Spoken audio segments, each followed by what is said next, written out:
Puji Tuhan, haleluya. Selamat malam, kembali dalam renungan podcast kita Susanim malam hari ini. Dan malam ini saya ingin menekankan tentang reformasi dalam pergumulan hidup. Untuk itu, saya ajak kita membuka Alkitab kita di dalam Yakobus pasal yang pertama, ayat yang kedua sampai dengan yang keempat. Yakobus pertama, ayat 2 sampai dengan yang keempat, demikian firman Tuhan. Iman dan hikmat, saudara-saudaraku, anggaplah sebagai suatu kebahagiaan apabila kamu jatuh ke dalam berbagai-bagai pencobaan. Sebab kamu tahu bahwa ujian terhadap imanmu itu menghasilkan ketekunan, dan biarkanlah ketekunan itu memperoleh buah yang matang supaya kamu menjadi sempurna dan utuh dan tak kekurangan suatu apapun. Puji Tuhan. Jadi malam hari ini kita melihat tentang reformasi dalam pergumulan hidup. Yang pertama, kita harus melihat tentang reformasi iman. Reformasi iman artinya, saudara yang dikasihi Tuhan, kita harus menempatkan atau mengembalikan dasar iman kita pada semula. Ya, karena itu tidak dapat digantikan oleh siapapun dan oleh apapun. Dasar iman kita adalah berpijak kepada 5 pilar iman yang sesungguhnya. Namun 5 pilar ini saya tidak menjelaskan secara utuh, secara keseluruhan, hanya satu saja sebagai supaya kita mengerti tentang dasar iman kita yang sesungguhnya awalnya, ya. Yaitu di antara 5 pilar ada pilar yang pertama, yaitu sola gratia. Sola gratia atau anugerah, hanya oleh anugerah Allah. Ya, nah untuk itu kita akan melihat terlebih dahulu di dalam Efesus pasalnya yang kedua. Efesus pasalnya yang kedua, di sana firman Allah katakan begini, ayat yang ke-8 dan 9. Sebab karena kasih karunia kamu diselamatkan oleh iman, itu bukan hasil usahamu tetapi pemberian Allah. Itu bukan hasil pekerjaanmu, jangan ada orang yang memegahkan diri. Jadi saudara, mari kita tempatkan iman kita yang sesungguhnya kepada dasar yang sebenarnya, yaitu di atas anugerah Allah. Sebab karena kasih karunia kamu diselamatkan oleh iman. Iman. Tetapi itu pun bukan karena usaha jerih lelah kita. Bukan karena kita pinter, bukan karena kita bisa, bukan karena kita kehidupan sosial kita di atas level rata-rata, bukan karena kemampuan ekonomi kita, bukan karena kita memegang kekuasaan, bukan karena kita terlalu banyak dipercaya untuk memimpin dan sebagainya. Tetapi kembalikan kepada dasar yang utuh, dasar yang sesungguhnya, yang tidak dapat tergoyahkan oleh apapun, yaitu di atas anugerah Allah. Tempatkan iman kita di sana. Jadi, saudara, mari kita kembali. Jangan meletakkan iman kita kepada hal-hal yang hanya sesaat, hanya dibatasi oleh ruang dan waktu, tetapi tempatkan iman kita yang sesungguhnya di bawah anugerah Allah. Apa yang kita alami, apa yang kita nikmati, yang sampai sekarang itu, tentang segala kebaikan-kebaikan, itu karena anugerah Allah. Semua terjadi karena anugerah Allah. Oleh kasih karunia. Kata firman Allah, jangan memegahkan diri. Jangan megah, jangan menjadi sombong, jangan menjadi angkuh karena apa yang kita miliki saat ini. Semua itu terjadi karena anugerah Allah. Jadi mari kita tempatkan iman kita pada pilar ini, dasar yang tidak digeser oleh apapun dan oleh siapapun, yaitu anugerah Allah. Yang kedua, ya, tentang reformasi iman, dikatakan di dalam Yakobus tadi bahwa ketekunan itu, sebelum ketekunan, yaitu anggaplah sebagai suatu kebahagiaan. Ada kebahagiaan, kebanggaan karena Allah, bukan karena manusianya. Bukan karena apa yang didapat oleh manusia. Itu dampak. Tetapi jangan memegahkan diri. Banggalah. Kita berbahagia karena kita punya Allah yang hidup, yang sudah menolong. Nah, kebahagiaan itu yang akan terus kita alami ketika kita melakukan hal-hal yang berada pada koridor firman Allah. Kemudian hasilnya adalah ketekunan. Nah, dalam Yakobus, ketekunan itu menghasilkan buah yang matang. Buah yang matang itu bicara tentang pengembangan. Dalam pengembangan banyak hal. Apa yang perlu kita kembangkan dalam diri kita? Karena kita beriman di atas anugerah Allah. Pengembangan karakter yang dapat bermanfaat untuk melayani Tuhan, melayani umatnya. Pengembangan gereja yang produktif dalam segala bentuk kegiatan. Kegiatan-kegiatan sosial, kegiatan-kegiatan di dalam peningkatan atau pembinaan iman, dan sebagainya. Itu buah yang matang. Ya, jadi buah yang matang, menghasilkan buah yang matang adalah terarah kepada pengembangan. Pengembangan diri, pengembangan karakter, cara kita berpikir, kemudian pengembangan di dalam gereja yang produktif. Nah, yang kedua adalah reformasi pengharapan. Jangan meletakkan pengharapan kita kepada status. Entah itu status sosial, ya. Status sosial kita sudah berada pada level tertentu. Bukan di bawah standar, tetapi level di atas standar. Bukan letakkan kepada status ekonomi kita, kemampuan finansial yang kita miliki. Firman Tuhan katakan jangan memegahkan diri. Jangan menjadi orang yang angkuh karena itu. Jangan menjadi orang yang sombong karena status itu. Ataupun pengharapan itu bukan diletakkan karena kita banyak dipercaya untuk memimpin. Memimpin ini, memimpin itu di segala bidang dan sebagainya.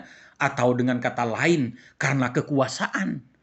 Tetapi letakkanlah pengharapan itu kepada janji-janji Allah dalam kehidupan orang percaya, bahwa yang dibutuhkan, yang diinginkan, ya, sebagai kebutuhan kehidupan sehari-hari orang percaya, letakkan semua itu atas dasar pengharapan kita kepada Allah. Tuhan memenuhi segala keperluan, segala kebutuhan kehidupan orang percaya, orang yang benar-benar berada di dalam koridor kebenaran firman Allah. Jangan meragukan Tuhan. Tuhan memenuhi segala kebutuhan itu. Jadi jangan meletakkan pengharapan kita kepada status sosial, ekonomi, kekuasaan, dan sebagainya. Lalu apa yang kita harapkan di dalam pengharapan ini? Yang kita harapkan dalam pengharapan ini, mari kita berubah cara berpikir kita tentang hal yang sudah saya jelaskan. Biarlah cara berpikir kita ada perubahan berpikir, bahwa apa yang dibutuhkan oleh manusia telah disediakan oleh Tuhan untuk kita.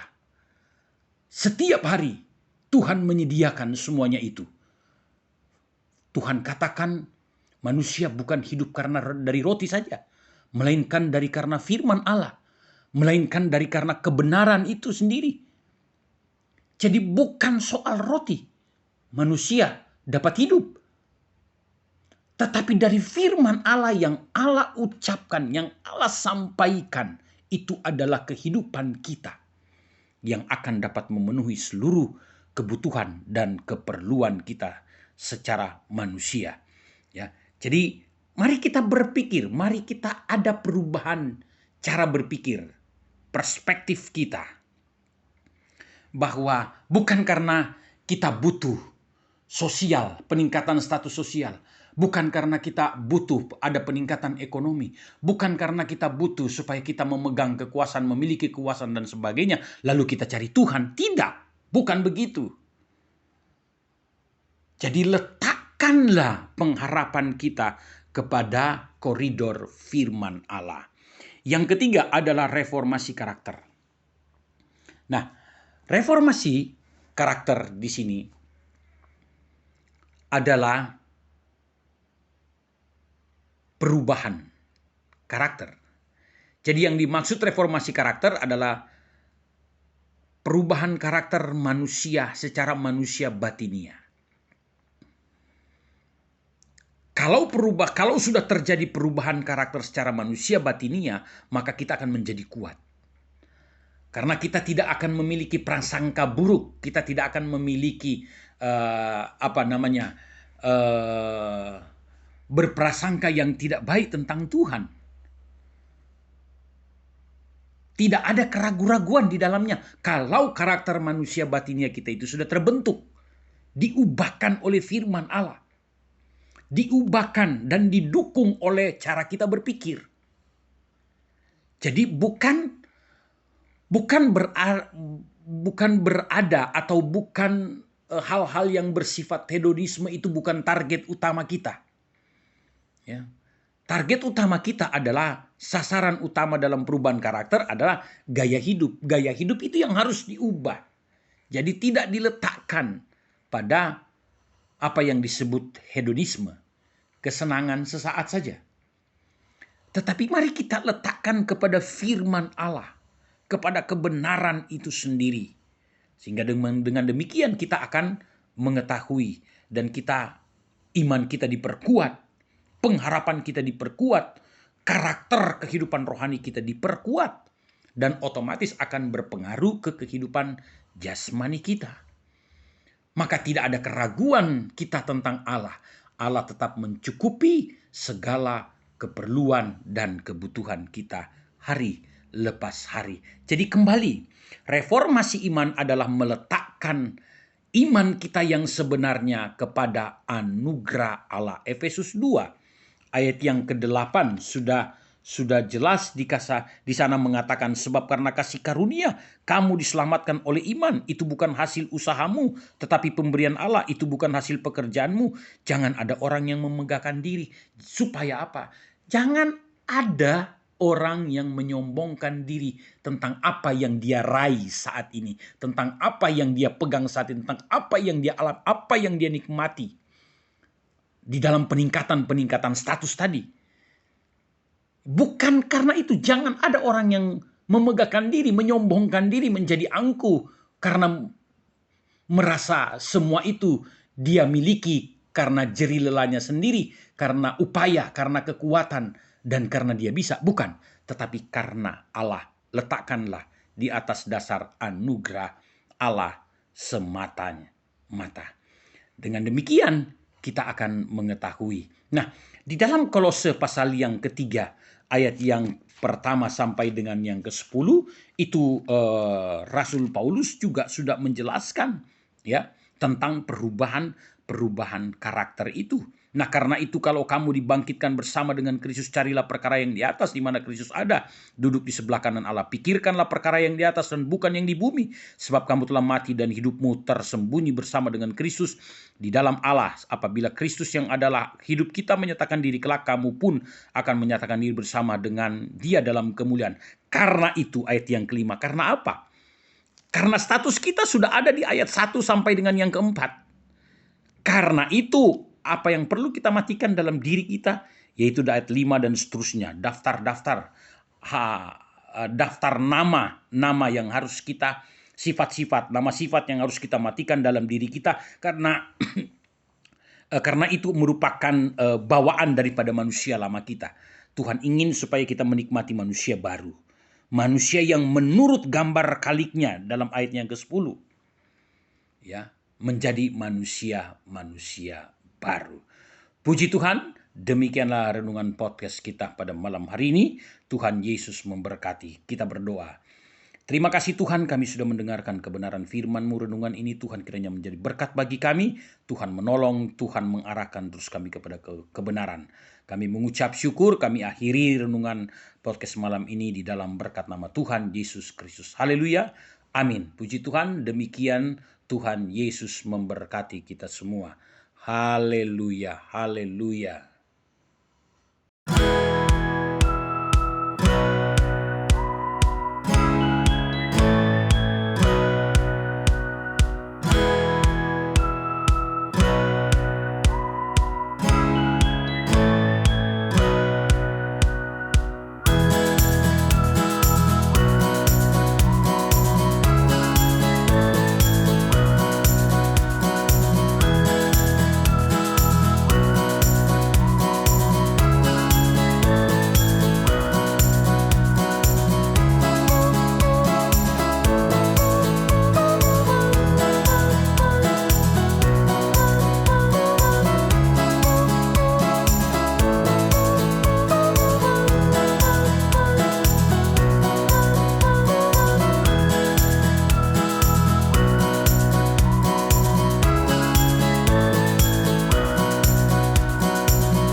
Gerejaku adalah rumahku.